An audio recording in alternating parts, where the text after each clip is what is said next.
a los efectos de trabajar.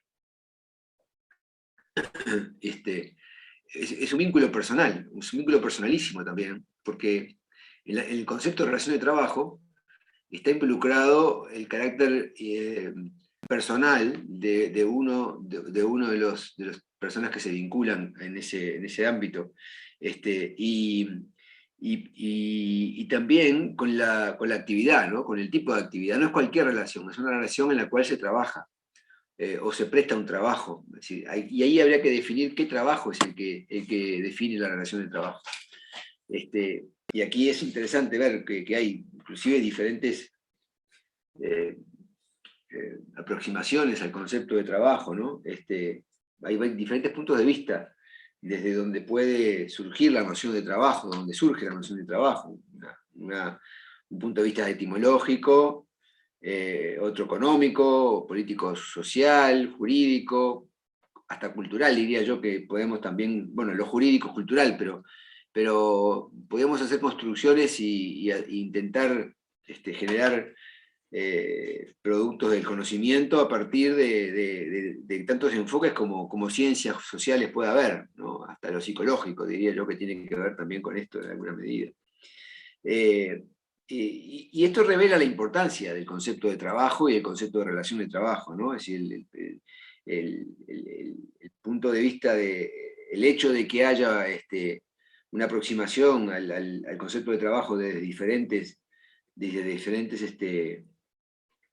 perspectivas científicas o disciplinarias, constituye de alguna forma un dato de relevancia para el concepto. La relación de trabajo es una relación que se estudia mucho y se trata digamos, de construir teóricamente desde diferentes perspectivas. Y una de ellas es la que podríamos considerar, digamos, la que tiene más habitual, digamos, que es una relación de trabajo. Y que es una relación de trabajo para el común denominador de las personas, ¿no? Es su medio de vida, es un vínculo esencial en su cotidianeidad, es una estructura que devenga derechos y obligaciones. En fin, es muchísimas cosas, como digo, es tantas cosas como complejo es el sistema de entendimiento y de aprendizaje, ¿no? de las situaciones en las cuales el hombre se involucra, ¿no? Pero hay una noción epistemológica que no es mala considerarla, no es en vano considerarla, que resulta esencial, o que tiene, digamos, algún dato importante desde el punto de vista de la construcción del concepto, que tiene que ver con la pena, que tiene que ver con la fatiga, que tiene que ver con el esfuerzo, tiene que ver en alguna medida, también con el dolor que genera el esfuerzo de trabajar, el cansancio, en fin. Hay ahí en la concepción etimológica del concepto de trabajo, una referencia que, más allá de valoraciones filosóficas o de otro tipo, lo que demuestra esta concepción etimológica, que el concepto de trabajo, que integra a su vez el concepto de relación laboral, está íntimamente vinculado con la persona humana. Y este es un dato de mayor relevancia, de la mayor relevancia posible desde el punto de vista del entendimiento de las cosas, ¿no? Este concepto de fatiga, de esfuerzo vinculado con la estructura del ser humano, con la capacidad de hacer del hombre, ¿no? Y entonces el concepto, desde el punto de vista etimológico, vinculado a la relación de trabajo, debería estar enfocado sobre la base de entender que el trabajo es un esfuerzo fatigoso, es una actividad que fatiga, y fatiga en serio, y entonces eso podría justificar sin más ni menos que la jornada limitada de trabajo, por ejemplo, ¿no? Para bajar esto a lo más concreto y a lo más específico. ¿Por qué hay una jornada limitada de trabajo? Porque efectivamente el trabajo, desde el punto de vista de su definición y la relación de trabajo que involucra a ese trabajo humano, es una relación que genera una fatiga, y esa sería más o menos acentuada según los casos en que se pueda dar la actividad, pero es una constante que tiene esa concepción fatigosa, esa característica de fatiga. Pero al mismo tiempo el concepto de relación de trabajo que se vincula o que se describe en la relación de trabajo también tiene la posibilidad de generar alguna satisfacción personal. O sea, así como genera fatiga desde el punto de vista de la persona, también puede generar para esa persona algún resultado o alguna satisfacción que también se compadece con el ser humano, ¿no? Con la forma de ser del ser humano. Buscar en sus actividades una recompensa de dignificación, una contrapartida de satisfacción personal, una posibilidad de realización, una posibilidad de proyección en su desarrollo de vida, en fin, una cantidad de aspectos que tienen que ver con esto del significado etimológico del vocablo trabajo, que nos permite identificar la relación laboral. Entonces, el concepto de trabajo, además de generar una fatiga y además de poder también generar resultados que satisfagan, que sean de alguna manera una satisfacción para la persona que lo realiza, también está vinculado con la realización de una tarea, de un fruto, de un resultado, una obra, digamos. El trabajo también está vinculado con la idea de obra, de realización, de consumación, ¿no? de una cosa, de una actividad, en fin, un resultado, una obra, un elemento que también está vinculado con el esfuerzo y con la satisfacción, ¿no? El concepto de obra, de realización, de tarea acabada, digamos, tarea terminada, es una aproximación también al concepto de trabajo desde el punto de vista etimológico. Y todos estos términos, como dije hace unos minutos, convergen, todas estas significaciones, digamos, convergen en algo que ya he dicho, ¿no? que es el trabajo humano, que es el ser humano trabajando, realizando tareas a través de un esfuerzo manual o intelectual, por parte de una persona física, que lo realiza en forma continua y ordenada, y con una finalidad determinada. Decía el profesor Pla cuando enseñaba Derecho del Trabajo que trabajo es todo comportamiento humano encaminado a producir algo. Esta es una definición teórica de trabajo que puede ser interesante desmenuzar, no lo vamos a hacer con el detalle que lo hacemos eventualmente cuando vemos Derecho del Trabajo. Seguramente ustedes puedan también, en las materias vinculadas con el Derecho del Trabajo, profundizar en este concepto, ¿no? Todo comportamiento humano encaminado a producir algo es la definición histórica de Pla Rodríguez en su curso, con la profundidad y simplicidad que lo caracteriza en su docencia. Y entonces, esta es una primera cuestión que podemos considerar, ¿no? El significado etimológico del trabajo para definir la relación laboral. Pero hay un segundo enfoque, hay un segundo posicionamiento teórico, que es ver el concepto de trabajo desde el punto de vista económico, no etimológico, no de su significación etimológica, sino desde el punto de vista económico. Y entonces el concepto de trabajo desde el punto de vista económico, la noción de trabajo, se forma a partir de dos ideas básicas que tienen que ver con la transformación de la naturaleza por parte del hombre, ¿no? De un punto de vista más original y más primitivo, esta es una concepción de trabajo que naturalmente con el devenir de la evolución de las ideas y de las transformaciones que el mundo ha tenido a lo largo del tiempo, fue cambiando, fue complejizándose, fue dando otro tipo de resultado en el pensamiento, ¿no? Entonces, la cuestión desde el punto de vista económico, podríamos decir, más modernamente, para no tener que hacer toda una evolución del tipo que hicimos para ver la construcción de la modernidad, partamos entonces desde la época de la modernidad, y ahí podríamos decir que la noción de trabajo se forma a partir de dos grandes ideas o de dos grandes conceptos, ¿no? Por un lado, el principio de división del trabajo, y por otro lado, la idea de la concentración del trabajo. Es decir, ahí hay una forma de visualizar cómo es que se construye el concepto de trabajo y la relación de trabajo, por tanto, a partir de los cambios operados en las modalidades o métodos o procesos de producción masiva, y, en fin. Entonces, el concepto de la división de trabajo se refiere a la división de las tareas que permite la realización de una actividad profesional especializada, ¿no? Por decirlo muy grandilocuentemente, ¿no? Porque en realidad lo que se trata de esta división de trabajo es de dar tareas específicas, más que especializadas, diría yo, a las personas que trabajan en el sistema industrial, en la modalidad industrial, ¿no? O sea, en realidad, apretar una tuerca no es una tarea especializada, es una tarea específica.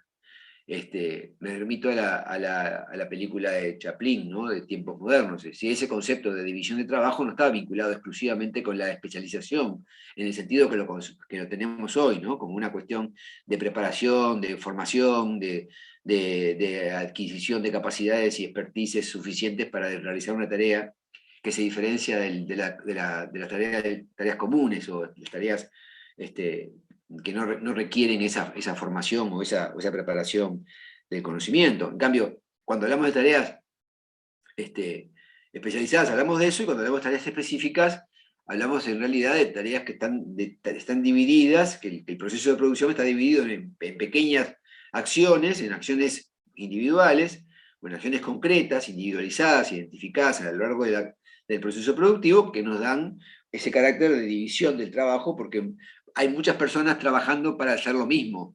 No es como en el caso del viejo maestro artesano, oficial artesano, que tomaba la pieza en bruto, la materia prima en bruto, y trabajaba hasta lograr el resultado finalmente, el objetivo final, el resultado que se quería buscar con esa tarea.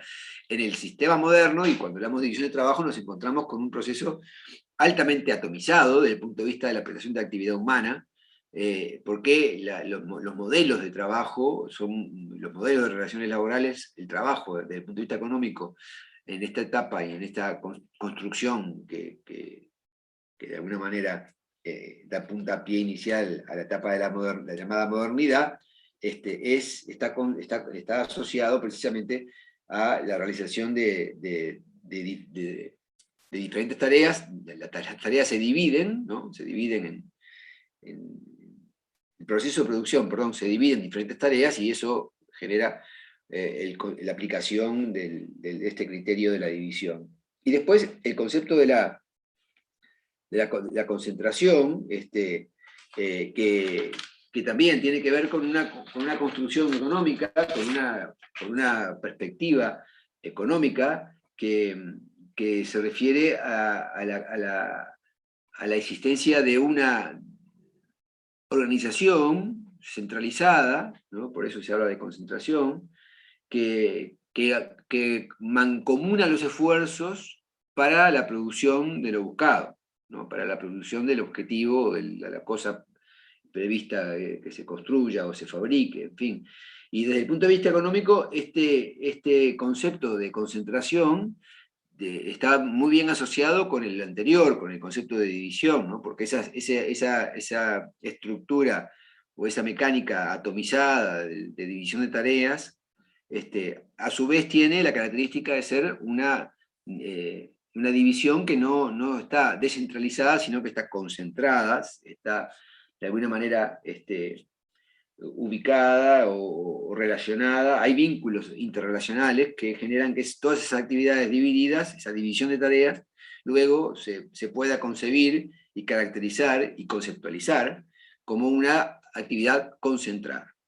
La concentración, entonces, es uno de los elementos, junto con la división, que considera al trabajo como un factor de producción, ¿no? Es decir, la modernidad nos da cuenta de una división de tareas, una concentración de los esfuerzos vinculados con la realización de la producción o del producto, y eso es lo que caracteriza al trabajo como factor de producción, ¿no? De alguna manera, eso es lo que vincula el trabajo con el capital y con la materia prima, como tres elementos de la trilogía de de la construcción del sistema productivo, ¿no? Es decir, transformar materia prima, la naturaleza, materia prima, por un lado, trabajo y capital, los tres elementos que componen la trilogía que hace desde el punto de vista económico, desde la perspectiva económica, una construcción sobre el factor trabajo, el elemento trabajo como factor de producción. Entonces, ahí también la relación de trabajo en la modernidad es un elemento que está definido desde el punto de vista económico como una construcción interesante. Inclusive Keynes en su momento escribe que el único factor, desde el punto de vista económico, el único medio de producción verdaderamente tal es el trabajo, ¿no? Que los otros dos factores no son factores de producción, porque lo que verdaderamente individualiza o significa, digamos, transformación, es la actividad, ¿no?, que se realiza en torno de la materia prima. Y esa actividad básicamente está preponderantemente relacionada con el trabajo como factor de transformación. Factor de transformación se dice por Keynes, nada más ni nada menos, ¿no? No lo estoy diciendo yo, lo está diciendo uno de los economistas más destacados en el mundo, universalmente hablando, un teórico de la economía que efectivamente ha escrito mucho y ha tenido mucho predicamento en el ámbito de las ciencias económicas y políticas también en el mundo. Entonces, el concepto de trabajo en ese punto es que Keynes plantea, bueno, el trabajo es el trabajo que transforma verdaderamente la materia prima en bienes necesarios para el hombre. Y claro, que inmediatamente él reacciona sobre ese concepto y abre las llaves, digamos, del concepto de trabajo involucrando también, comprendiendo dentro del concepto de trabajo también el trabajo del empresario, ¿no? Como una conceptualización que bipolariza o incluye, digamos, la actividad asociada con la transformación, ¿sí? Involucrando la actividad de los empresarios, el trabajo del empresario como del trabajador, ¿no? La visión keynesiana, entonces,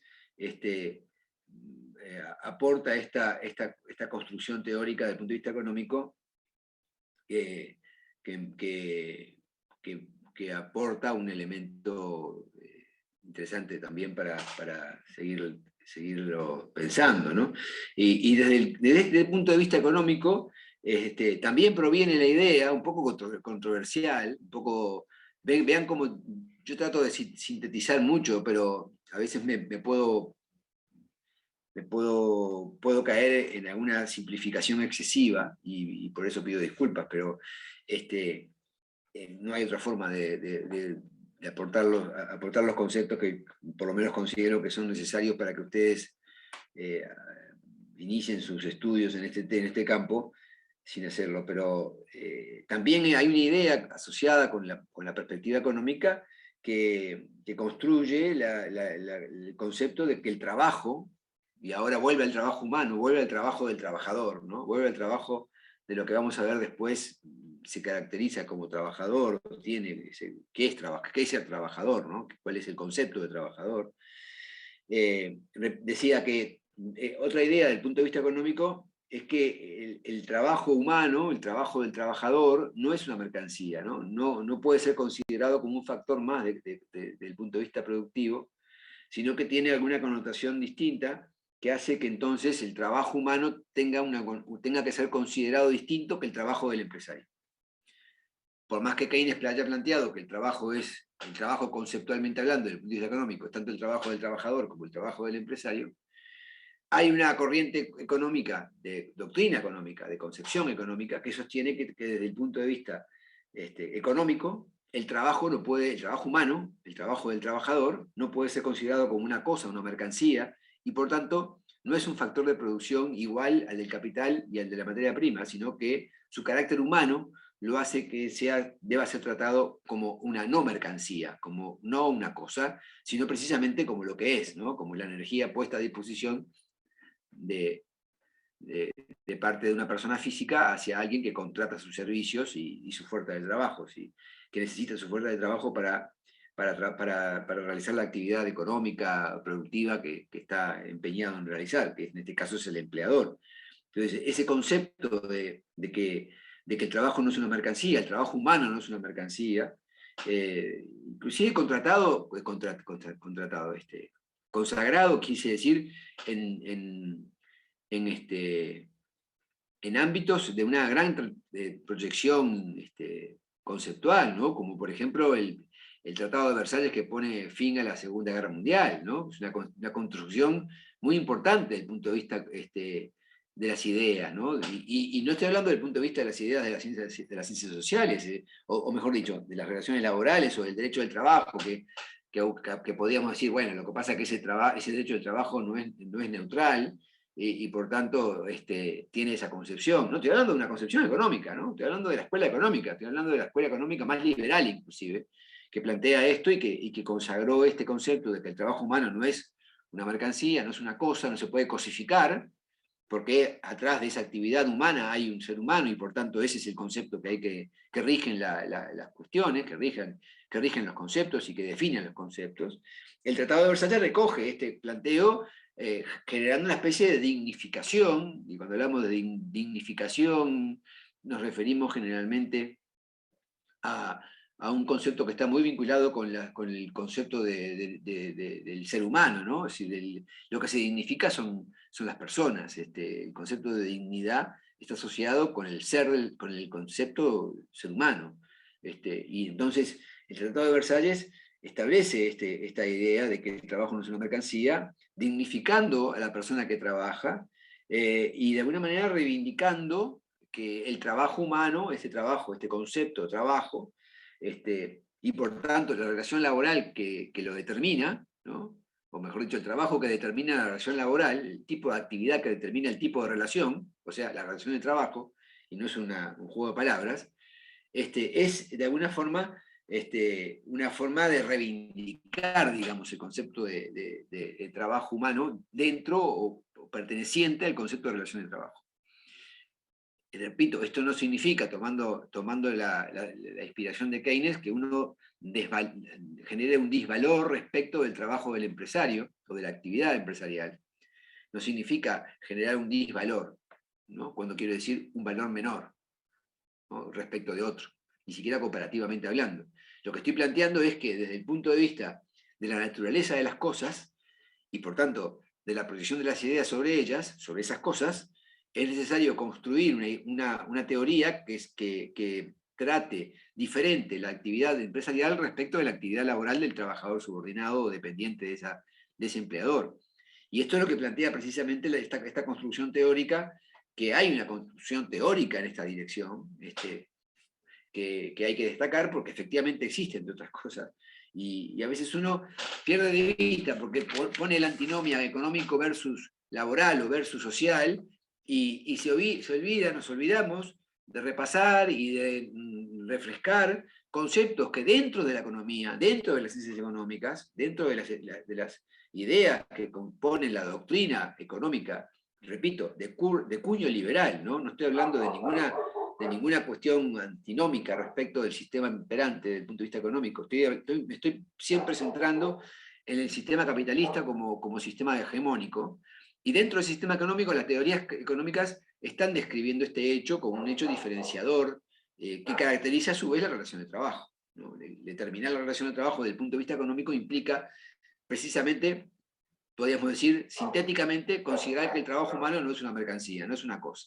Y a partir de ese concepto derivan una cantidad de efectos, de muchas características, de muchas diferentes características, algunos jurídicos, otros sociales, otros políticos, otros del deber ser, digamos, del deber ser de las cosas, otros éticos vinculados con la dignidad o dignificación de las personas. Vean ustedes cómo es de complejo la panoplia de efectos que uno puede estructurar y describir y analizar desde el punto de vista de estas cuestiones.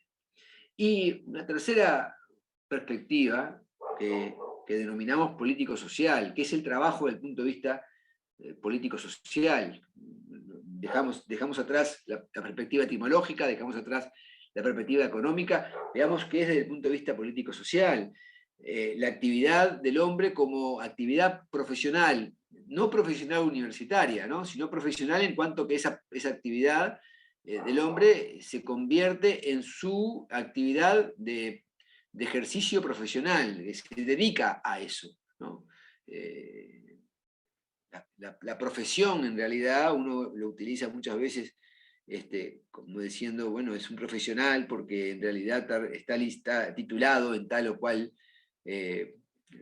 materia, en fin, tiene tal título. Bueno, pero primero, los títulos no son solamente universitarios, hay títulos de otros orígenes y de otras maneras de formación, de capacitación, y por tanto el concepto de profesional aquí está utilizado en un sentido muy laxo, ¿no? Muy amplio, vinculado con la actividad que realiza el hombre habitualmente como desarrollo, como forma de aportarle a la sociedad sus conocimientos y su talento, digamos. O sea, que la actividad profesional del hombre como un vehículo de colaboración o de aporte a la sociedad. Esto es una concepción político-social del trabajo, ¿no? El trabajo como un aporte del hombre, del individuo, a su colectividad, ¿no? Inclusive desde el punto de vista jurídico podemos decir que el trabajo es un derecho-deber, ¿no? Tiene esa doble versión, de ser un derecho y ser un deber al mismo tiempo, y ese deber tiene que ver con esto, con que cada uno de nosotros aporte a la sociedad a la que integramos nuestras mejores actitudes y nuestros mejores conocimientos en beneficio de la sociedad. Naturalmente que esto también tiene una construcción individual o individualista o de efectos sobre la persona que realiza el trabajo, pero también hay una idea que coloca el concepto de trabajo asociado a los beneficios que recibe la sociedad del individuo que integra esa sociedad. Entonces, el trabajo es un vehículo de socialización del hombre. Mediante el trabajo los hombres nos socializamos. Mediante el trabajo los hombres nos vinculamos con otros seres humanos, o las personas nos vinculamos con otros seres humanos. Las personas se ponen en relación con otros, generalmente en relación a una relación de trabajo. Y no me refiero solamente a la relación de trabajo o al vínculo que genera la dependencia entre quien contrata el trabajo y quien lo presta, o sea, la relación de trabajo en el sentido que podríamos decir caracteriza principalmente el concepto jurídico de relación de trabajo, ¿no? Es decir, lo podemos llamar también contrato de trabajo, el vínculo de dos personas que se vinculan voluntariamente, un acuerdo de voluntades que tiene por objeto que uno trabaje a cambio de un salario y el otro reciba el trabajo, los frutos del trabajo, como la contraprestación del pago de salario, y a su vez tiene la capacidad de dirigir, ordenar y determinar qué y cómo se realiza el trabajo que va a realizar esa persona que es considerada trabajador. Bueno, ese concepto de relación de trabajo trasciende el concepto de nuestra perspectiva y de nuestra teoría, trasciende el concepto de contrato. Es decir, la relación de trabajo, para determinarla, no implica solamente hablar del individuo que trabaja y el empleador que recibe el trabajo que presta el trabajador. Trasciende ese concepto, porque la relación de trabajo, desde el punto de vista sistémico, abarcan otras relaciones que no son básicamente las que se generan entre estos dos individuos. Y por eso que decía que el programa, inteligentemente, yo a veces me pregunto, ¿por qué está escrito así, no?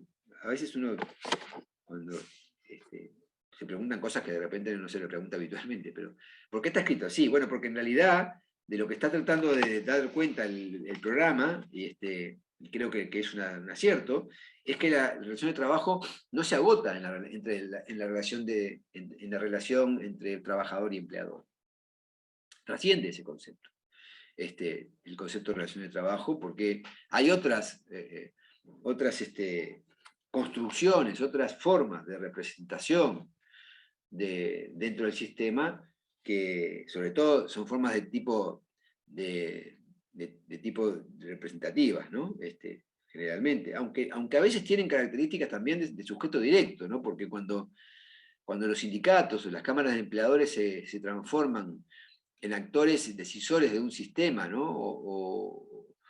Que, en realidad los intereses representados pasan a un segundo orden, porque lo que está en juego en algunos momentos es el posicionamiento de los actores colectivos por sí mismos, sin ningún tipo de consideración respecto de los intereses representados. Y entonces este hecho a mí me hace pensar en esta idea, ¿no? En la idea de que en realidad, aunque sean formulaciones subjetivas de carácter representativo, o de representación o mandato, ¿no? El sistema de relaciones laborales hace que muchas veces estos actores que nacen con el objetivo de representar intereses corporativos vinculados con sus asociados o con su base de representatividad, luego tengan por momentos, y el sistema así lo admite además, tengan por momentos un posicionamiento por sí mismos, digamos, no en representación de nadie, sino por sí mismos, ¿no? Pues tienen una construcción, como que hay una especie de desacople, digamos, de los intereses representados respecto de las acciones del sujeto colectivo en el sistema, ¿no? Pero volviendo a la conceptualización político-social del trabajo, decíamos que el trabajo socializa y pone en relación a los hombres entre sí, según cuáles sean los roles, ¿no? No todos los roles son iguales. Entonces ahí aparecen roles que tienen que ver con la figura del empleador, y el rol ahí es distinto al otro vínculo que se genera entre trabajadores que realizan la misma tarea dentro de un centro fabril o dentro de una empresa, y a su vez esos mismos sujetos tienen también vínculos o relaciones interpersonales de carácter social con otros grupos de interés y eventualmente con la estructura de gobierno a través de la representación del Estado, en fin. E incluso uno puede traspolar esta misma idea al ámbito internacional, ¿no? donde los vínculos, la socialización, el trabajo como vehículo de socialización trasciende el sistema dado, y permite inclusive la interacción y vínculos sociales entre personas que pertenecen a diferentes sistemas. De esta manera, entonces, el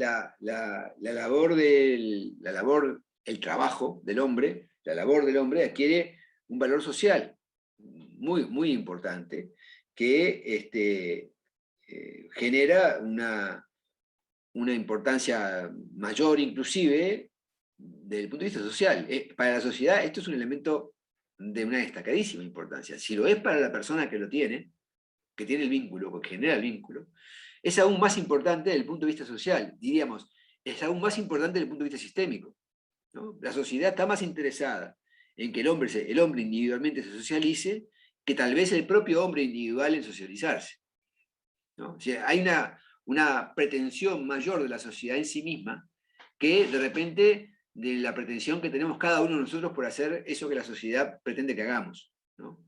Y este es un dato también importante, porque el trabajo trasciende el beneficio del individuo, ¿no? El trabajo trasciende el beneficio del individuo o la satisfacción del individuo para generar también resultados positivos de construcción social, digamos, que esto es lo que me parece que tiene que ver con este concepto, esta acepción político-social del trabajo. Y por último, una brevísima referencia con respecto al concepto jurídico de trabajo, ¿no? El trabajo, como decía hoy, puede ser un derecho, y lo es, el derecho al trabajo. También puede ser concebido como un deber, en cuanto que hay también una obligación de cada uno de nosotros, como decía, de volcar a la sociedad nuestras mejores capacidades y nuestros mejores talentos. Esa es una cuestión vinculada con el concepto de deber desde el punto de vista jurídico, que no es lo mismo que el concepto de obligación. pero que de alguna manera coloca en cabeza de las personas una conducta de vida, una conducta que se espera que tenga la persona desde el punto de vista del sistema jurídico. Y en cuanto al concepto de derecho, que tal vez sea el más conocido desde el punto de vista popular o general, más cotidiano, el que se utiliza con más frecuencia, el concepto de derecho, el trabajo como un derecho, el mismo puede ser, a su vez, considerado en una doble perspectiva, ¿no? Una perspectiva que tiene que ver con el Estado, con la sociedad, y ahí se plantea el debate si la sociedad es deudora de trabajo para los integrantes de la misma, si la sociedad tiene que tener una acción de construcción del trabajo para que las personas accedan al trabajo, o sea, el famoso llamado derecho al trabajo. Y por último, y por otro lado, segunda perspectiva, no por último, la segunda perspectiva es la perspectiva del derecho frente a los particulares, ¿no? Frente el el trabajo como un derecho frente a los particulares, que se desdobla en lo que podríamos decir, conocemos como el derecho del trabajo aplicado, ¿no? El derecho del trabajo aplicado que puede ser, inclusive llegar hasta el punto de exigir al particular o a la empresa que otorgue trabajo, ¿no? Que otorgue el trabajo o que mantenga el trabajo que surge de la relación laboral, de la relación de trabajo ya establecida. Y aquí hay toda una construcción jurídica también, ¿no? De cómo es el derecho del trabajo desde el punto de vista de la libertad de contratación y cómo es el punto de vista del trabajo como derecho al acceso al trabajo, ¿no? Y uno podría encontrarse, no es el dato de actualidad, pero cuando yo empecé a estudiar Derecho del Trabajo, una de las cosas que me llamó muchísimo la atención era cómo el derecho del trabajo intervenía sobre las formas de acceso al trabajo, ¿no? Bolsas de trabajo, listas de personas que estaban en un orden de prelación para acceder al trabajo, entidades que tenían que ver con la distribución del trabajo entre las personas que trabajaban en el sector, por ejemplo en el caso del puerto, en fin, donde existía una intervención sobre la libertad de contratación. Sí, el derecho del trabajo tenía ahí una intervención directa sobre las formas de acceso al empleo, de acceso al trabajo, y de alguna manera estas estructuras o institutos, podemos decir, porque las bolsas de trabajo son verdaderamente, pueden ser consideradas como categorías o institutos jurídicos que son parte de la materia de estudio del derecho del trabajo, planteaban que el empleador tal o cual tenía la exigencia de tener que contratar al que estaba primero en la lista de la bolsa de trabajo en la vacante que se había generado a partir de determinado hecho que provocaba la vacante. Es ahí entonces también un derecho frente a los particulares en ese punto, pero hoy nos quedamos con una cuestión un poquito más reducida desde el punto de vista de la exigencia o del derecho frente a los particulares, que es que una vez que la relación laboral está instaurada, las partes que la integran, la relación de trabajo, no pueden tomar las decisiones que quisieran tomar en cualquier dirección, sino que tienen, digamos, una especie de hoja de ruta jurídica que les exige, que les plantea determinados contornos o límites a la acción que puedan llegar a tener dentro del espacio de libertad contractual o de libertad jurídica que puede existir en la relación de trabajo, en la construcción que tiene el contrato o la relación hoy día, ¿no? que es un espacio liberal, que sin duda alguna que no tiene mayor intervención, salvo por el hecho de ponerle límites a la acción del empleador como director o como organizador del trabajo productivo. Entonces, esta construcción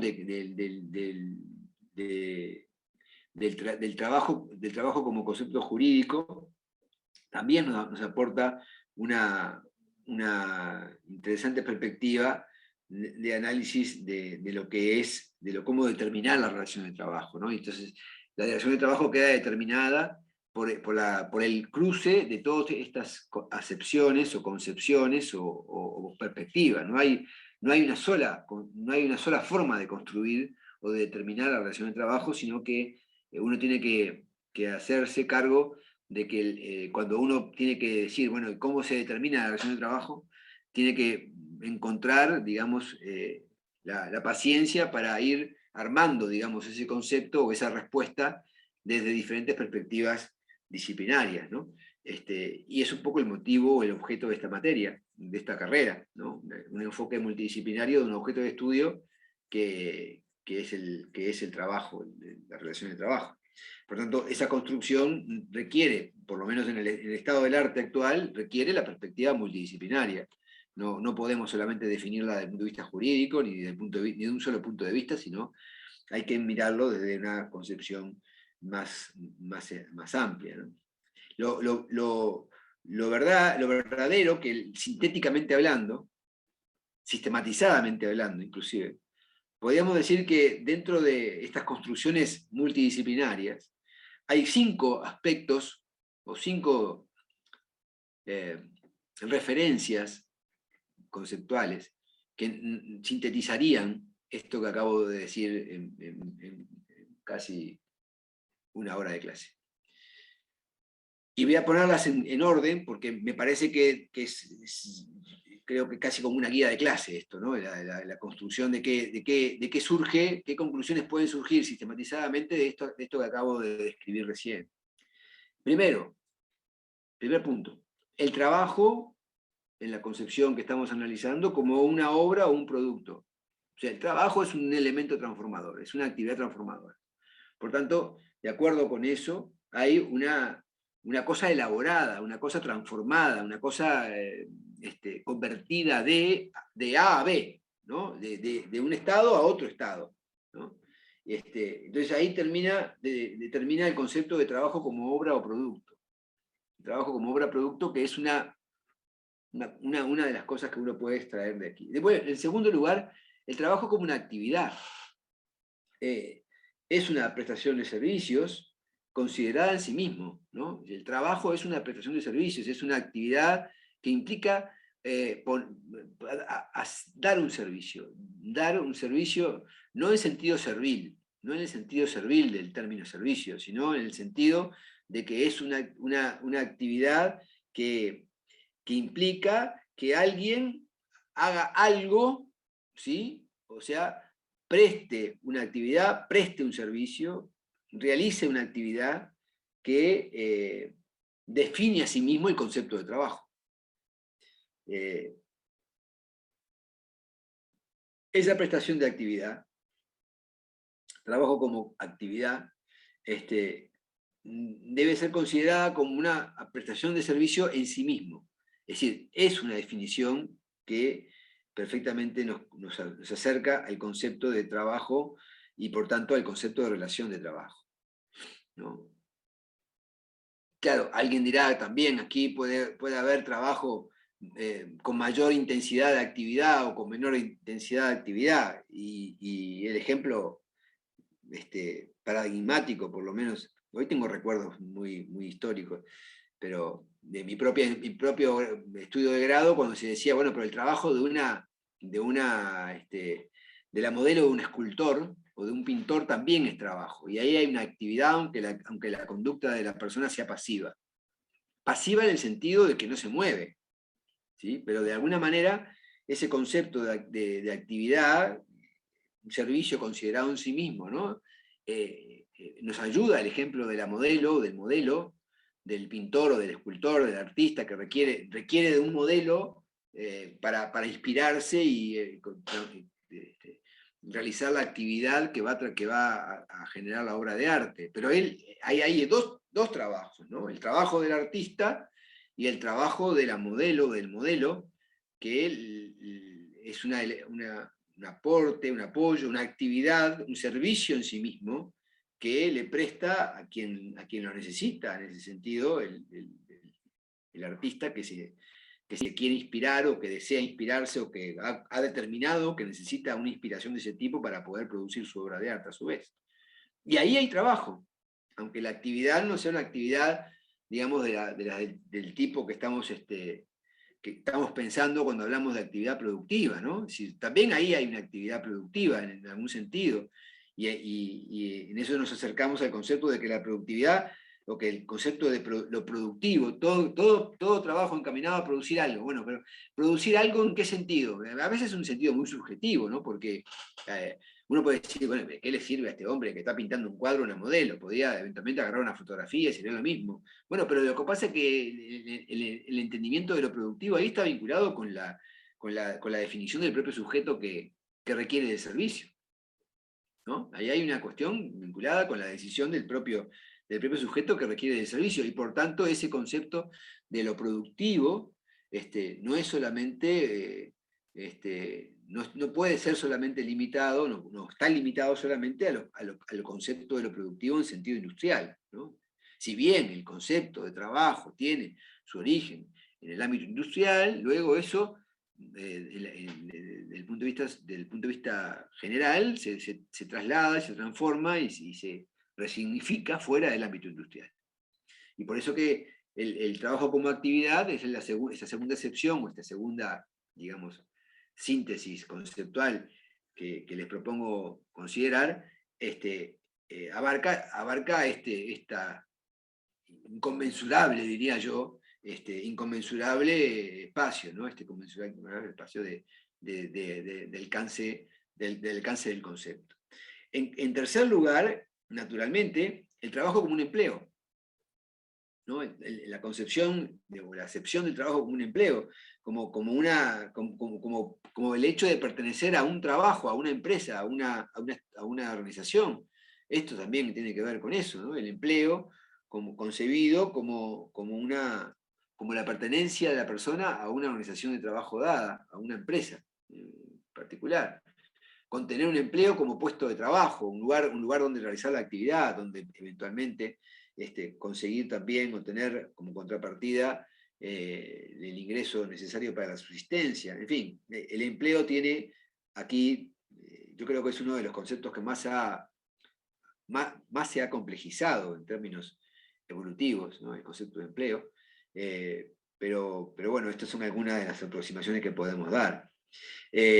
En cuarto lugar, el trabajo como factor de producción, ¿no? Ya lo vimos, el concepto asociado con el concepto económico, la perspectiva económica, y su vinculación con el capital y con la naturaleza o con las materias primas como el factor de producción.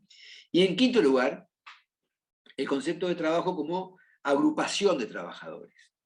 Y esto me parece que es importante desde el punto de vista del sistema de relaciones laborales, porque, como ya hemos dicho, y de alguna manera acompañamos en la construcción teórica, la teoría de las relaciones laborales tiene una importante proyección sobre las relaciones colectivas de trabajo. Y entonces, todo lo que podamos teorizar y podamos investigar con respecto al concepto de agrupación de trabajadores en su sentido más amplio, ¿no? Es un sentido más amplio, aunque no esté vinculado todavía y no necesariamente con una organización sindical, simplemente el concepto de agrupación de trabajadores, que inclusive podemos impartir de la propia idea de que la agrupación de trabajadores es consecuencia de los modelos de producción. Porque cuando se produce el concepto de fábrica, ahí hay una concentración y se agrupan trabajadores. Naturalmente el sistema produce como consecuencia, efecto inmediato, la agrupación de trabajadores. Bueno, de ahí se derivan una cantidad de cosas, entre ellas las acciones sindicales. Pero no son solamente, o no son solamente, o no podemos tomar como única perspectiva la acción sindical, porque el concepto de agrupación de trabajadores es un concepto anterior en la construcción del razonamiento teórico que el concepto de sindicato. Y esa dinámica también nos ayuda a explicar la existencia de los sindicatos. Pueden decir, no, los sindicatos son la creación de 4 vivos que lideran un movimiento, aprovechan para no trabajar y bueno, y se posicionan en un espacio de poder, y no, en realidad no es así. El origen del sindicato es otro. No nace de arriba para abajo. nace de abajo para arriba. Y entonces esa construcción teórica de agrupación de trabajadores, agrupamiento de trabajadores, si ustedes quieren, es un concepto teórico necesario para entender luego las estructuras sindicales. No se explican al revés, se explican de esa manera. Se explican considerando el trabajo como una forma de agrupación de trabajadores o de personas que trabajan. Y eso me parece que es muy interesante de construir, de entender en la construcción teórica, porque de alguna manera también legitima muchas de las acciones sindicales que en el conflicto capital y trabajo son denostadas o son criticadas por burocráticas o por excesivamente, ¿cómo se dice? Anquilosadas, en fin, que no quiere decir que no haya cosas para corregir en el sistema y en la acción de los actores desde el punto de vista sindical también. No estoy planteando ninguna defensa letrada de esto, ni estoy haciendo abogacía de los sindicatos. Estoy planteando nada más ni nada menos en este momento que, lo podemos discutir cuando hablamos de la clase de sindicatos, pero estoy planteando que desde el punto de vista genético, ¿no? El concepto de trabajo como forma de agrupación o aglutinamiento de personas que trabajan es una forma también de entender la lógica de las relaciones colectivas e incluso, no solamente de la construcción de los sindicatos y su legitimidad como agentes sociales dentro del sistema, sino también cómo explicamos las relaciones entre capital y trabajo, ¿no? De qué manera las explicamos y de qué manera las describimos. Porque sería absurdo explicar las relaciones laborales desde el punto de vista de la relación capital y trabajo solamente por la existencia de la relación laboral individual. Yo diría, más que absurdo, sería un error técnico, un error académico, un error científico. Grosero error, diría yo. A pesar de que algunos sistemas desconocen, ya no tanto, pero en una época desconocían la pertinencia de la acción colectiva dentro del sistema. Pero eso es otro debate, es un debate que tiene que ver con ideologías y con otro tipo de concepciones que no son las que nos convocan hoy, ¿no? Para describir estos factores de cómo se determina la relación laboral y cómo es que construimos el concepto de relación laboral, cómo se determina la relación laboral, cómo construimos el concepto de relación laboral que nos involucra en esta disciplina, en esta asignatura. Entonces, el trabajo en esos cinco títulos, digamos, fue una forma de tener un esquemita sobre el cual uno puede desarrollar nuevos conceptos y construir, digamos, de alguna manera, una determinada línea de trabajo de estudio. Este trabajo, desde el punto de vista sistémico, también no solamente define los sujetos, que es lo que vamos a ver luego, sino que también tiene algunas características que son interesantes de tener en cuenta a los efectos precisamente de identificar qué tipo de sujetos y cómo estos sujetos se interrelacionan entre sí. Este trabajo es libre. ¿Qué quiere decir que el trabajo es libre? O voluntario. ¿Qué quiere decir que el trabajo es libre o voluntario? Dicen los teóricos de escritorio, que el trabajador es libre de elegir si trabaja y con quién trabaja. ¿No? Esta es una primera cuestión vinculada con el concepto de libre, del carácter libre del trabajo que determina la relación laboral. Cuando habla de trabajo libre, la teoría científica, lo que está haciendo es separándose, es distinguiendo, discriminando el concepto de trabajo forzoso, ¿no? Y entonces lo hace sobre una construcción de corte netamente liberal del concepto de libertad individual además, que yo creo que quedó escaso, quedó corto de tiro, digamos, quedó corto de linga. Es como que cuando uno tira una caña de pescar y quiere pescar una corvina de 10 kilos y tira con un carrete que tiene 5. Nunca va a llegar a la profundidad necesaria para pescar el pescado que quiere pescar. Pescará otra cosa, pero no va a pescar el pescado que quiere pescar. Aunque después va a ir a mentir que lo pescó, que era grandísimo y se le escapó justo en el momento que iba a agarrarlo con él, que iba a sacarlo del anzuelo. En fin, esto es un tema de pescador en realidad, no es un tema de profesor de facultad. Pero el concepto es libre en el sentido de qué? En el sentido de que de oposición al trabajo forzoso, ¿no? Al trabajo esclavo, al trabajo servil, ¿no? Libre en ese sentido, ¿no? Como contraposición a esa construcción, a esa otra forma de vínculo de trabajo forzoso, de trabajo igualmente fatigoso, pero que en realidad involucra a personas en un régimen jurídico distinto al del régimen en el cual entran las personas libres, libres e iguales, entre comillas, ¿no?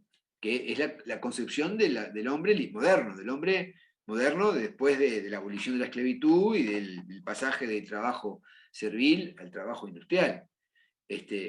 La transformación del concepto de trabajo. No olvidemos que Aristóteles definía al trabajo como la mera contemplación. Su tarea, su actividad como hombre productivo era la contemplación de las cosas, ¿no? Y el trabajo en realidad que precisaba él para su subsistencia, la hacía su esclavo. Eran sus esclavos que trabajaban para Aristóteles, para Platón, yo qué sé, para los filósofos de aquellos, los grandes pensadores universales, ¿no? ¿Por qué? Porque el concepto de trabajo de aquella época era un trabajo que era distinto al de hoy. Estaba mal No, visto. no había trabajo en el sentido que hoy tenemos nosotros como trabajo, ¿no? Es decir, la mera contemplación y la reflexión era su actividad. ¿Quién quiso hablar y no No, lo no, dejé? discúlpeme que lo pisé cuando estaba hablando. Sí, No, Gustavo. había un desmerecimiento, estaba mal visto socialmente el trabajo manual, ¿verdad? En desmedro de eso se consideraba un trabajo intelectual, justamente el de la contemplación, que no terminó ahí, eso tal vez comenzó, o se puede tener como referencia en esas épocas, pero también tuvo otras manifestaciones de división más adelante. El trabajo manual y el trabajo intelectual siempre fueron un motivo de controversia, de, de, de brecha, si se quiere, entre los que aportaban determinado tipo de característica a la producción, ¿no? Está bien, está bien, está bien. Aún dentro del concepto de la etapa moderna hay una discriminación y una consideración valorativa respecto del tipo de trabajo, ¿no? Los blue collar y los white collar, ¿no? Los que tenían Exacto, el cuello blanco y los cuellos azules, ¿no? El obrero y el exactamente. empleado, el administrativo, el personal que se dedicaba a otro tipo de tareas que no era manual. En fin, eso está muy bien lo que usted dice, está bien. En algún momento yo me puse a estudiar el concepto de trabajo y el valor ético del trabajo en la época de los filósofos universales. En algún lado me acuerdo que puse alguna cosa en un libro que tiene que ver con la ética en el derecho del trabajo, en fin. Me encontré con algunas cosas que en realidad no era que el trabajo manual no tuviera valor, tenía un inmenso valor. El trabajo esclavo tenía un inmenso valor. Lo que pasa es que estaba en un régimen de sujeción de no libertad, ¿no? Es decir, pero desde el punto de vista de los recursos necesarios para la vida, tanto Aristóteles como el último de los mortales de hoy día también precisa del trabajo que concebimos como trabajo productivo para, para vivir, ¿no? Entonces, es muy interesante esto de cómo, aún dentro del concepto de trabajo forzoso, el trabajo de los esclavos no tenía un valor jurídico, pero sí tenía un valor económico, evidentemente, ¿no? Incluso para las sociedades en las cuales vivían estos grandes pensadores y donde la esclavitud era el régimen hegemónico en ese sentido. Entonces, el concepto de libre, entonces, en una acepción que implica, repito, lo contrario a forzoso, ¿no? Y entendemos por forzoso aquello donde se obliga a trabajar a la persona, donde no tiene otra alternativa más que esa, porque su régimen jurídico en el cual está esa persona es un régimen donde su voluntad no es tenida en cuenta, ¿no? Y entonces esa es la dicotomía que plantea el concepto de libre en la cuestión. No es que yo elija dónde trabajar con opciones, ni tampoco que yo tenga la libertad de trabajar para quién. Bueno, en realidad, desde el punto de vista de la oferta y demanda del trabajo humano, ahí no hay tampoco a veces, la mayoría de las veces, no hay tanta libertad, ¿no? Entonces, el concepto en realidad de libre pasa por otro lado, porque hay un acuerdo de voluntades en términos teóricos que da origen al trabajo que interesa analizar.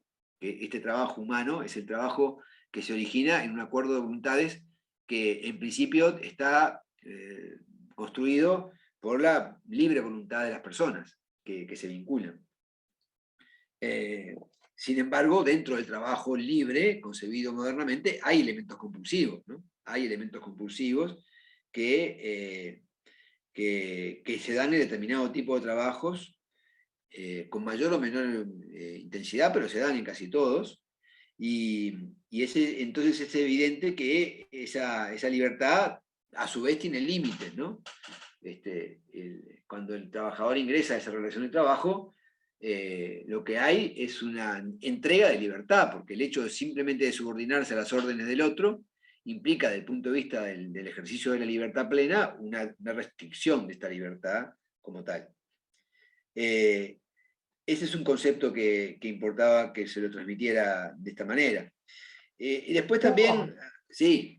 Perdón, hay una mano levantada ¿de quién es? De Natalia Rodríguez. A ver, Natalia. Profesor, le súper agradezco que me haya dado la palabra, porque lo que acaba de decir, la semana pasada en otra materia, sin importar quién es el docente, se me dijo que una respuesta así, porque yo no, lo dije así porque era como lo pensaba, no con las mismas palabras que usted obviamente, del momento de los tecnicismos, me dijo que era motivo de una pregunta considerada que la respondí mal, incluso motivo de pérdida de examen si fuera pregunta de examen. O sea, si me salía de la teoría del concepto clásico de que la libertad es poder elegir si trabajar y dónde y con quién. Porque yo entendía, yo levanté la mano como hice ahora y expliqué que yo entendía que aparte de eso, la libertad implicaba no lo que habían hecho mis antepasados, que tengo antepasados esclavos, por lado de mi papá, de que ahí no había ningún tipo de libertad de opción de trabajar, ni dónde ni con quién. O sea, era eso, lo mataban. Y lo que me explicó básicamente mi joven, que tenía muy poco argumento y que era una concepción individual, o sea, mía, y no particular, como para volcar a la hora de contestar las características que tiene el trabajo. Y ahora cuando lo escucho, por eso levanté la mano cuando terminó, porque claro, yo en su materia, si usted pregunta esto, yo voy a responder justamente lo que acaba de decir, ampliando esa definición primaria. Pero me quedo con lo que también me pasó la semana pasada, que me sentí horrible, y tal, o sea, era la primera vez que no es mi primer año de vida universitaria, más es la primera vez que me pasa esto entre la semana pasada y hoy. Nada de eso.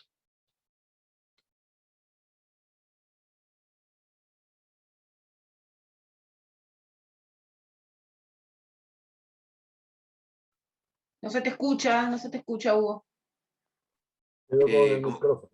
Como comprenderán, no voy a hacer ningún comentario de lo que le ocurrió a Natalia en otra materia. Ni siquiera tengo más elementos que los que ella misma proporciona. Pero bueno, lo que necesito que ustedes entiendan el concepto que transmito, por lo menos que transmití recién. No podría hacer ningún otro comentario si fuera el caso, no tendría cómo hacerlo tampoco. Entonces, este es un primer concepto, ¿no? Un primer carácter, el concepto de libre, con todas estas reservas del caso, ¿no? que en realidad son reservas, ¿no? porque ese es el concepto, ¿no? Son reservas, son cuestiones atenuantes o cuestiones modalizantes, ¿no?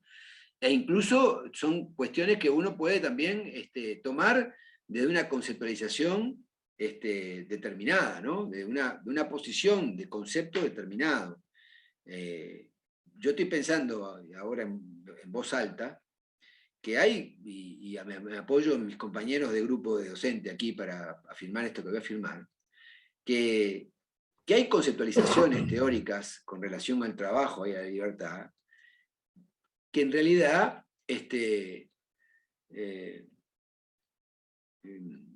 ¿cómo diría? Postulan, ¿no? Postulan que efectivamente hay un espacio de libre contratación en las relaciones de trabajo. Hay un espacio de libertad de contratación. Que el acuerdo de voluntades es un instrumento eficiente y jurídicamente válido para regular las relaciones laborales. Pero no voy a hablar de docentes, voy a hablar de leyes. Por ejemplo, la ley de contrato de trabajo, la ley de teletrabajo va por esta línea. Cuando deriva al acuerdo de voluntades, toda esa cantidad de aspectos particularizantes de la relación de teletrabajo que hay que regular por su peculiaridad. Y dice, bueno, que lo regulen las partes. Entonces, esto está basado en una concepción ideológica que tiene que ver con la cuestión de libertad, de la libre contratación, ¿no? Y del carácter instrumental que tiene el contrato, el acuerdo de voluntades, como instrumento de regulación de la relación laboral. Y por qué no decirlo, como elemento de determinación de la relación laboral, porque no llegamos todavía al punto, pero si me apuran con el tema de la contractualización, yo diría, bueno, también es una forma de determinar si son trabajadores dependientes o autónomos. Porque cuando se postula en el sistema que la contratación venga por vía de arrendamiento de servicios o de obra, y no de contrato de trabajo, o sea, una relación no dependiente o subordinada, sino una relación autónoma o independiente o por cuenta propia, ahí también hay una definición de la utilidad, del grado de utilidad que tiene el contrato o el acuerdo de voluntades para determinar qué tipo de relación de trabajo es. Y a tal punto eso es importante que hoy por hoy las relaciones de trabajo autónomas en determinados sistemas no están alcanzadas por la protección del derecho del trabajo. Y por tanto también allí, en el acceso al empleo, en el acceso al trabajo como actividad necesaria para la persona y para la sociedad, hay una definición de carácter liberal que tiene que ver con el carácter libre de la persona que contrata. Libre hasta el punto de que puede regular, que se plantee en una ley, que puede regular por su propia voluntad y con la voluntad del otro, en acuerdo de partes, determinados tópicos o determinados aspectos de la relación, como en el caso de la ley de teletrabajo, que dice, bueno, quién va a pagar, cuándo va a haber cambio de lugar, quién va a definir en dónde se trabaja, todo eso es por vía de acuerdo. Cuando uno puede decir, como decía Natalia, y como yo postulé, creo, porque tengo esa concepción además, de que los espacios de libertad contractual o de libertad del acuerdo de voluntades o de la libertad de la voluntad de las personas está de alguna manera condicionada con una cantidad de elementos compulsivos, aunque no estemos hablando de un sistema forzoso de trabajo esclavo o servil. Este es el concepto que yo transmití, ¿no? Que en el concepto del trabajo libre hay aspectos compulsivos también que caracterizan a la relación de trabajo de nuestra época, ¿no? de nuestra realidad actual, de la modernidad, ¿no? Y por tanto, uno no puede concebir que el concepto de libertad sea un concepto absoluto tampoco. Que no lo es nunca en realidad, tampoco, no lo es en el contrato de trabajo y no lo es en ningún otro lado. Pues, si queremos filosofar, podemos seguirlo, así, construyendo ideas sobre esto, ¿no? El concepto de libertad no hay un concepto de libertad, no hay un ejercicio pleno de la libertad en ningún ámbito, porque dentro de las reglas de la libertad desde el punto de vista liberal, aquella máxima de que el derecho de uno comienza donde termina el otro, tiene que ver con esto, ¿no? Tiene que ver con que hay una ordenación de la libertad, por lo menos en algún sentido. Y luego hay relaciones de desigualdad entre personas que se consideran libres jurídicamente, pero iguales, pero pero iguales en sentido formal, no en sentido material. Entonces ahí hay otro problema de construcción de la libertad y la igualdad, que son dos conceptos muy relacionados. Les invitaría a leer un artículo, un librillo, un pequeño librillo que creo que está citado también, no me acuerdo ahora de memoria, pero está citado en la biografía, que es Meditaciones de Oscar Hermida sobre la relación entre igualdad y libertad. Lo hace con relación al derecho del trabajo, pero es muy aplicable también a esto que estamos diciendo acá. Pero quiero avanzar, si no, nos vamos a quedar cortos en tiempo. Segunda cuestión, que tiene mucho que ver con la actualidad, ¿no? ¿Qué tipo de trabajo estamos considerando desde el punto de vista de las características, más allá del espacio de libertad o no que tengan los sujetos que se relacionan y determinan la relación? El hecho de que sea por cuenta ajena o por cuenta propia, ¿no? Es decir, significa que los frutos del trabajo y el resultado del trabajo que presta el trabajador son atribuidos a una persona diferente al que lo realiza. No, lo que yo hago como trabajador no es mío, sino que va a parar, digamos, al patrimonio, a la disponibilidad del propio empleador, que es una persona distinta a quien realiza el trabajo efectivamente.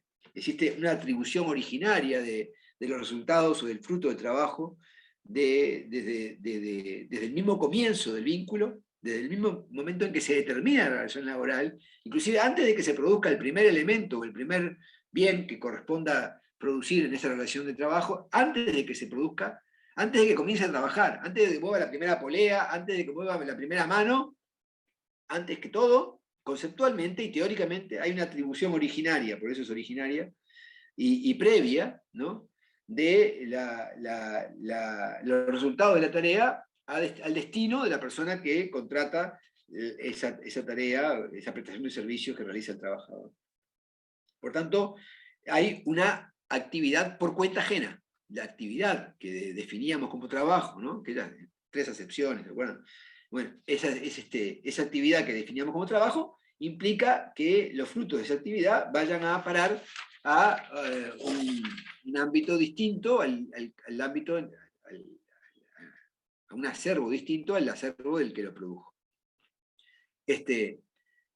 Claro, que a cambio de eso, conceptualmente, la relación de trabajo determina que aquel que enajena los frutos de su trabajo reciba a cambio la prestación salarial correspondiente, la remuneración que corresponda de acuerdo al valor del trabajo prestado. Que también hay otra construcción de debate sobre el valor del trabajo prestado, porque generalmente hay siempre una situación muy conflictiva en relación a cuál es el valor del trabajo prestado y si el salario se adecua al valor de la cosa realizada. Y esto también produce, si se quiere, un debate y una zona de conflicto, digamos, dentro de la construcción de la relación de trabajo. Esto va asociado al tercer carácter, que es el carácter oneroso del trabajo.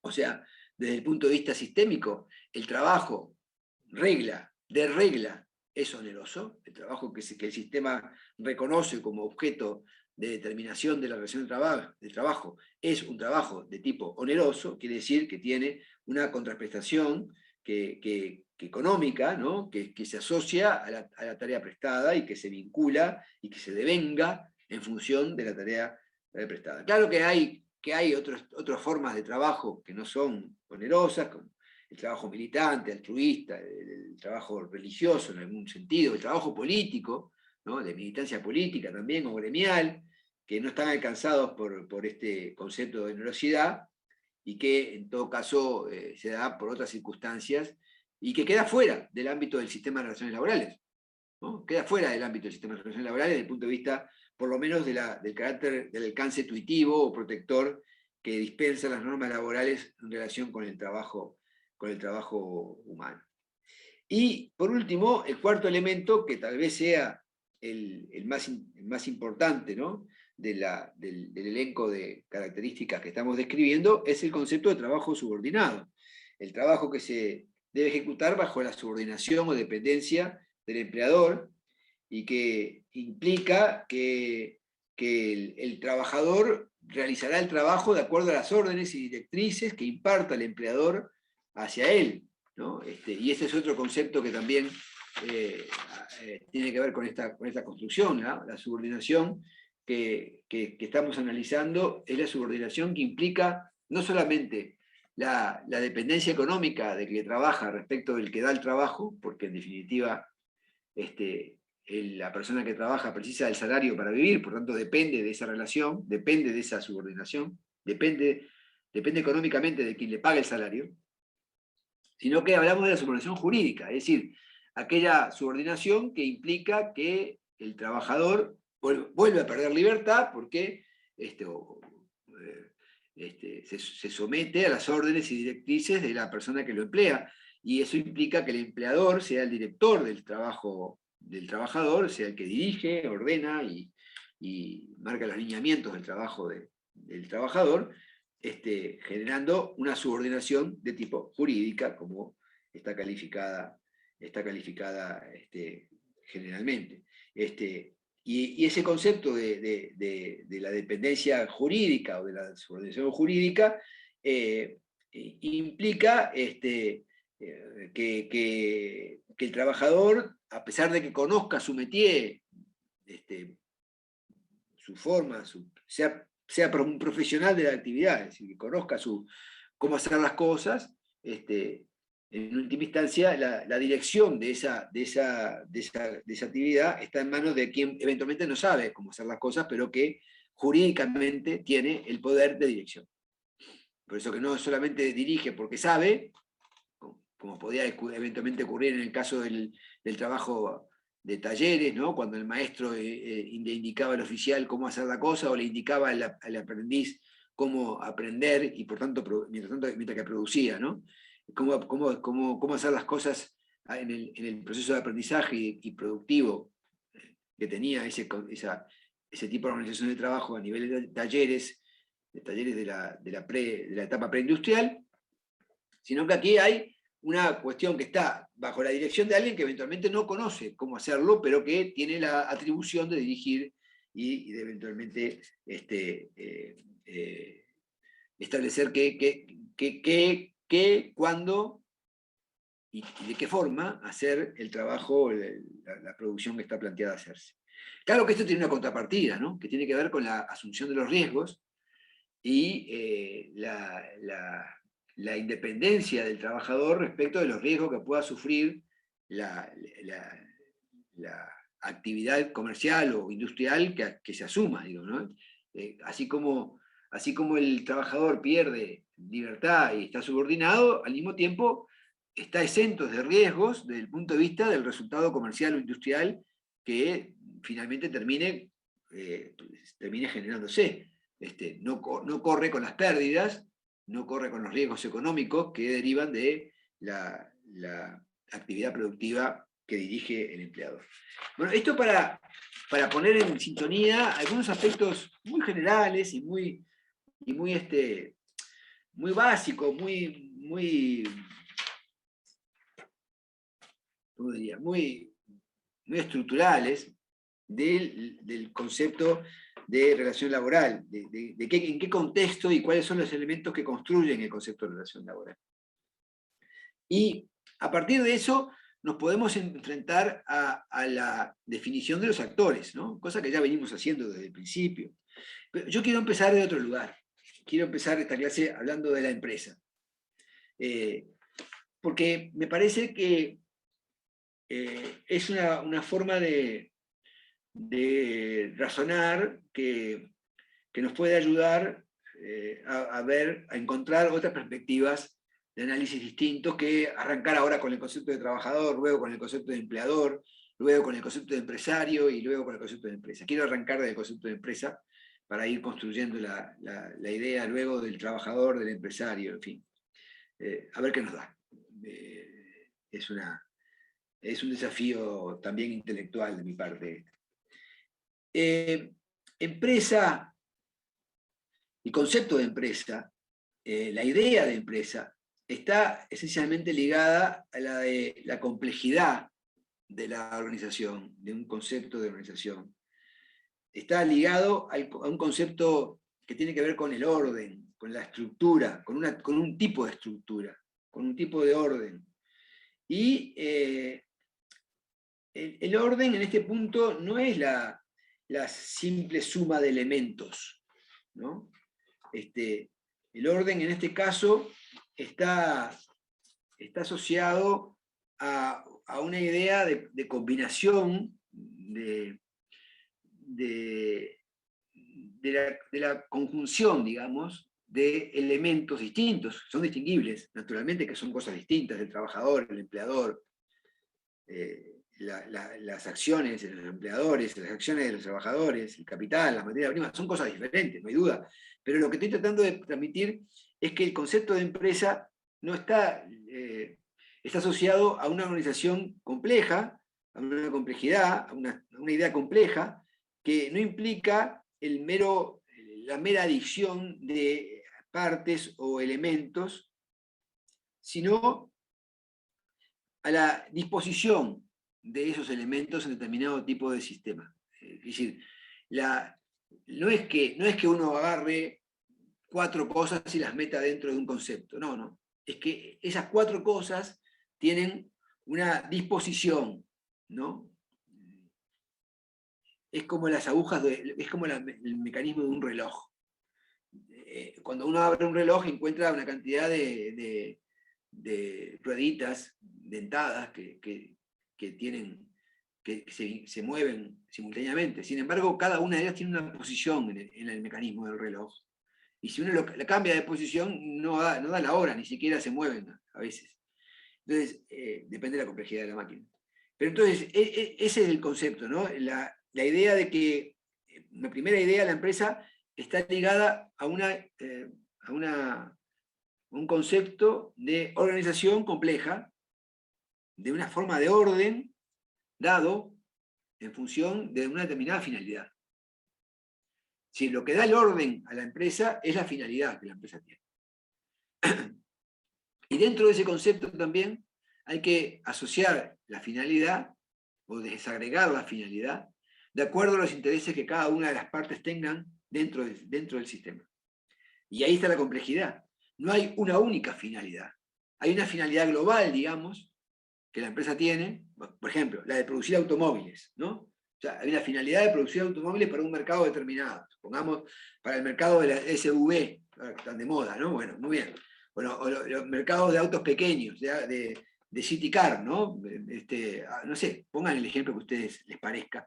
Yo estoy poniendo lo que se me ocurre y a veces son muy infelices mis ejemplos porque soy malo dando ejemplos. El concepto es, hay una unidad de idea, una unidad de finalidad, una única finalidad que es la de producir un bien, un producto. Y ahí hay una organización, una compleja organización de factores o partes que se estructuran de acuerdo a un orden preconcebido, planificado, planeado, chequeado, probado y comprobado y ajustado en la medida que fuera necesario ajustar, de acuerdo a la dinámica de las cosas. Y eso es la idea de una empresa, ¿no? Luego, dentro de ese concepto de fin último común, hay también algunas finalidades que pueden ser divergentes entre las partes que integran esa organización, ¿no? Y ahí puede haber también algunos elementos que complejicen aún más la cuestión desde el punto de vista de la idea como una estructura ordenada. ¿Ordenada en base a qué? ¿No? Ese es el concepto. Es decir, y en qué momento y bajo qué circunstancias hablamos de orden y cómo el orden tiene, y qué dinámica tiene el orden en cada caso, ¿no? Según cuál sea los factores que estén en juego. Pero lo cierto es que la empresa tiene, tradicionalmente hablando, clásicamente hablando, la teoría de las empresas tiene la visión